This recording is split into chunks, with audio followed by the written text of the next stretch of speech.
Welcome to the Slop Temple. We pray this video helps. You need admin rights and your files backed up. Start now to avoid interruptions. Close Word, Excel, Outlook, and Sign out of your Microsoft account so licenses detach. Open Settings, go to Apps and Features, locate Microsoft Office or Office 365, then choose Uninstall and follow prompts. Once done, Windows will remove core apps. Make sure you watch for an Office installer window, asking to repair versus remove, and choose Remove to continue.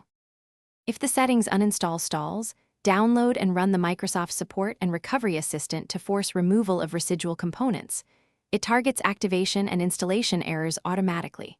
For older MSI-based Office, open Control Panel, right arrow Programs and Features, select Office and choose Uninstall. This uses a different removal path. If Office was installed from the Microsoft Store, open the Store app, find the product, and click Uninstall. Pause and reboot between methods to ensure file. After core uninstall, remove leftover folders in C/program files, C/program files, x86, and user data in %appdata %bec/Microsoft to eliminate configuration residues. Only edit the registry if you're comfortable, export a backup first, then delete Office keys under HKLM and HKCU to prevent orphaned entries. Reboot the PC, sign back into your Microsoft account, and reinstall if intended.